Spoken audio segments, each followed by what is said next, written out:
Салам достор, Акакейжинин YouTube каналына кош келиңиздер. Көптөн бери көрүшө элекпиз. Бүгүн сиздерге абдан бир кызыктуу тема менен чыктым десем болот. Биз буга чейин сиздер менен көп эле сүйлөшкөнбүз. Үй-бүлөдөгү балдарга карата физикалык зордук, зомбулук. Эмне үчүн биз балдарга кол көтөрөбүз? Эмне үчүн кол көтөрбөш керек? Эмне үчүн балдарды уруп коебуз кээде? Кандайдыр бир физикалык түрдө алардын денесине бир жаракат келтиребиз жана эмне үчүн келтирбеш керек деген темада биз көп эле сөз кылганбыз. Бүгүн болсо андан дагы орчундуураак, бирок көзгө көрүнбөгөн психологиялык зомбулук туурасында сөз кылабыз. Эмне үчүн? Анткени ата-эне балдарга кол көтөрүп жатканда ал өзү билет ошол нерсеси туура эмес экенин жана иштешкенге мүмкүнчүлүк бар. Мен да бир нерсени бир кубанычтуу тенденцияны белгилегим келет. Мисал үчүн мен бир нече жылдан бери ошо ата-энелер курсун алып барып жүргөндө байкайм, мисалы 1-2 жыл мурда балага кол көтөрүү фактылар абдан көп эле жана бул норма эле деген ата-энелердин саны абдан көп болчу да. Бүгүнкү күндө жок дегенде бул баланы уруп коюу бул туура эмес деп ойлогон ата-энелердин саны көп жана ошонун үстүндө иштеш баштаган ата-энелер саны көп да. Бул абдан кубандырат. Бирок тилекке каршы дагы бир чоң проблема бар, бул психологиялык зомбулук. Психологиялык зомбулук эмнеси менен коркунучтуу? Ата-энелер өзлөрү балага карата зомбулук кылып жатканын аңдашпайт, түшүнүшпөйт, билишпейт, сезишпейт да. Бирок бул нерсенин тамыры кийин бала чоңойгондо, чоң жашоого аттанганда өтө мындай кесепеттүү болот деп айтсак болот. Эмне үчүн? Анткени психологиялык зомбулуктун астында чоңойгон баланын биринчи кезекте өзүнө берген баасы төмөн, өз алдынча кандайдыр бир мындай жашоосун куруп кетүүсү абдан кыйын болот.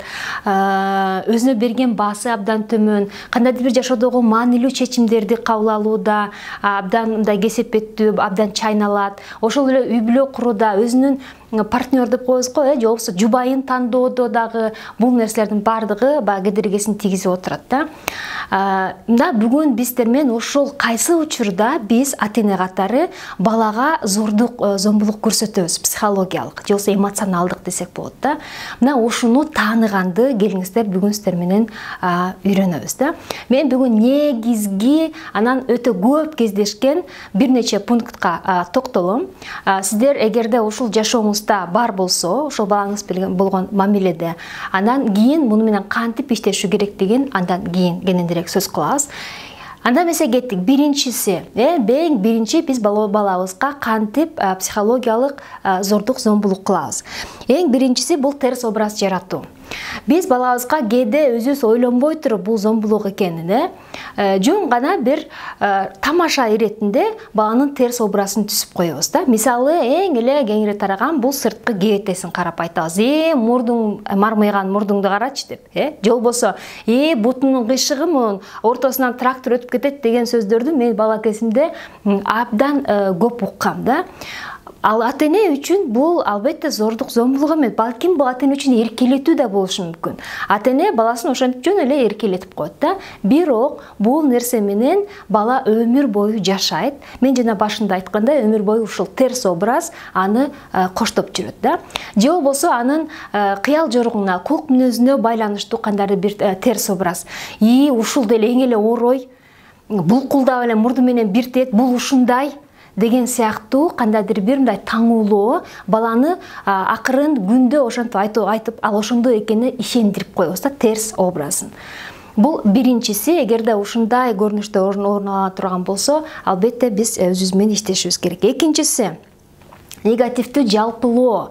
Бул эмне дегенибиз? Биз эгерде бала кандайдыр бир катачылык кетирип, же болбосо туура эмес кылып, бир нерсе айтканыңарды укпай, жасабай кое турган болсо, биз көбүнчө эмне деп айтабыз? Сен дайыма ушундайсың. Дайыма ушинтип жүрөсүң, сен дайыма унутчаксың, сен дайыма оройлоносуң, сен дайыма ушинтип эле даалдырап жүрө бересиң, дайыма шалакысың деген сыяктуу бир мындай жалпылоо, негативдүү жалпылоо. Бул балким эгерде биз чындап карай турган болсок, бала биринчи эле жолу ошондой иш аракетке барды, да. Бирок биз ошентип жалпылап жатып, баланы ошол нерсеге ишендирип коебуз. Мен дайыма ушинтем. Албетте анын натыйжасында бала чын эле дайыма ошондой жүрүм-турумга ээ боло баштайт, да. Үчүнчүсү, баасын түшүрүү, же болбосо орусча обесценивание деп коебуз го, кандайдыр бир анын мындай бир жетишкендиктерин баасын мындай төмөндөп кабыл алуу, да.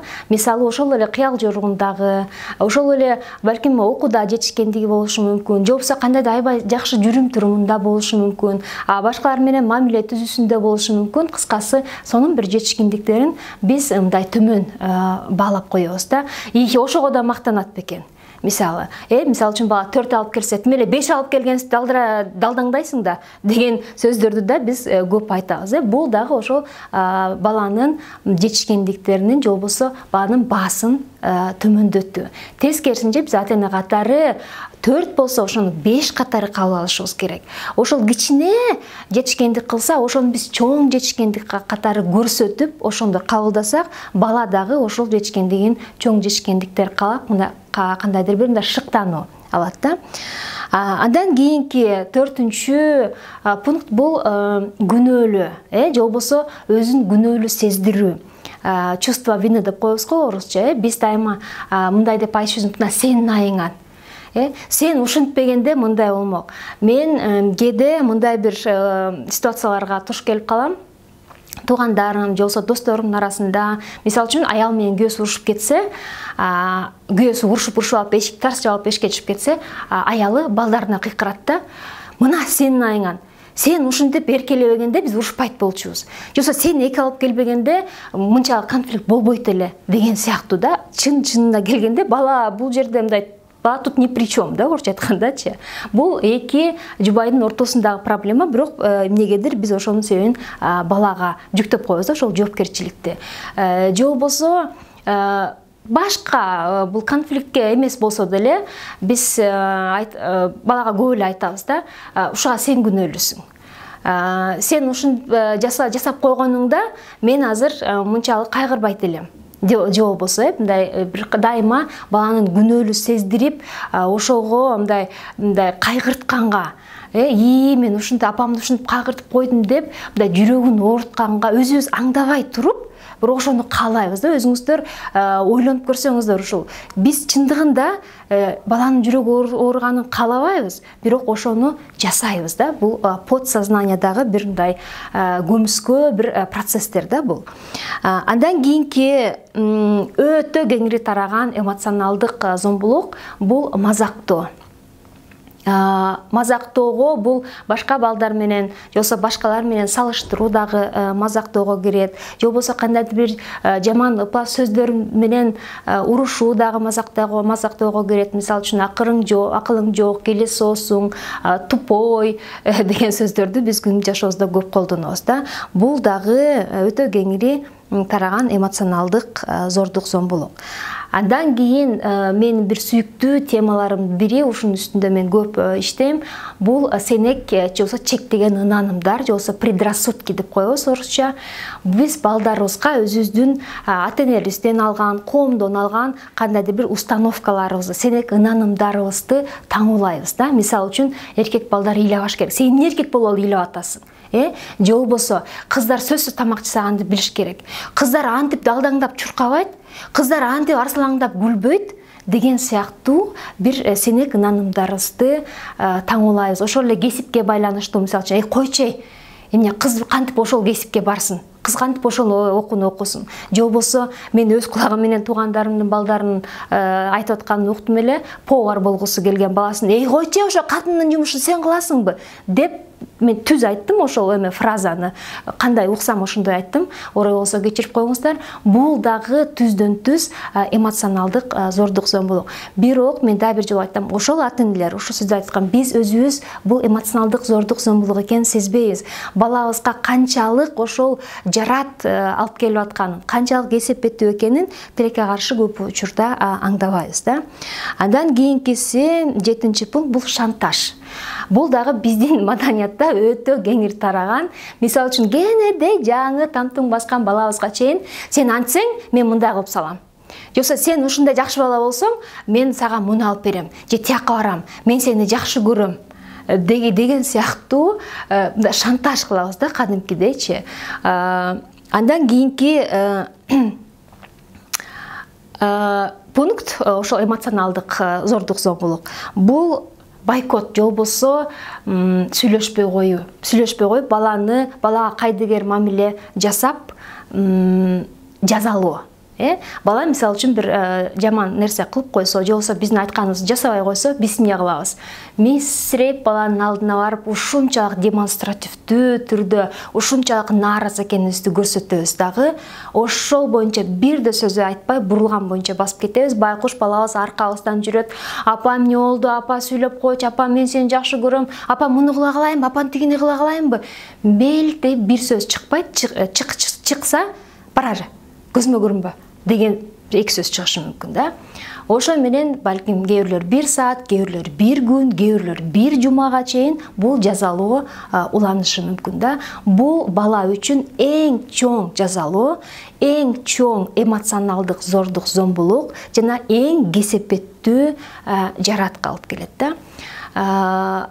Эмне үчүн бул абдан кесепеттүү деп айтып атам. Бул туурасында мен келерки видеолордо дагы кенен кесири ушул бойкот туурасында, же болбосо сүйлөшпөй коюп жазалоо туурасында кийинки видеолордо дагы кенен кесири айтып берем.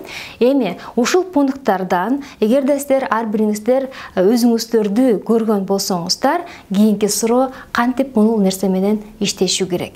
Биринчи кезекте мен адис катары айтып кетет элем, бул нерсе менен сөз иштешүү керек. Анткени бала эгерде ошол инструменттер дагы улана берип бала чоңойгон болсо, анын чоң жашоосунда өтө көп травмалар, өтө көп комплекстер болот дагы, анан бала өзүн мындай чоң жашоодо комфорттуу сезе албайт да. Мен ушул бир нече жылдан бери, 2-3 жылдан бери ошо ата-энелер курсун алып барып жүрөм. Ошондо аябай көп ата-энелер балдардын проблемасы менен келет. Бирок ошол курстун жүрүшүндө өзлөрүнүн чоң балдарынын проблемасын айтышат да. Азыр балам мынтип атат, мындай болуп калды, мунусу болбой атат, үй бүлөсү мындай болуп атат, жумушунан такыр болбой атат, үйдө 40-ка чыкты, үйдө эле отурат дагы эле биздин пенсиябыз менен деген сыяктуу өтө көп проблемалар айтышат да.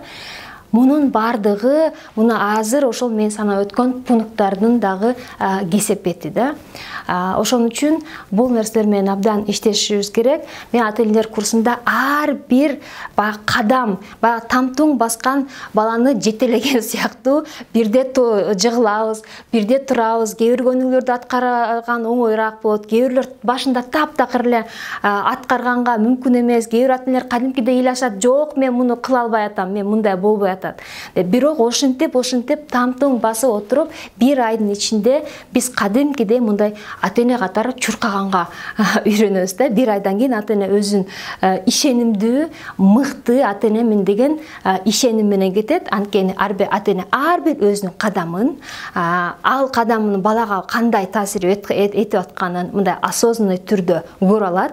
Жана баланын ар бир жүрүм-турумундагы, кыял жоругундагы кандайдыр бир көрүнүштөрдү так окуй алат да, эмне үчүн бала ушундай атат жана эмне кылуу керек деген. Ийгилик барыңыздарга. Ата-эне бул албетте оңой жумуш эмес, бирок абдан кызыктуу жана келечектүү инвестиция.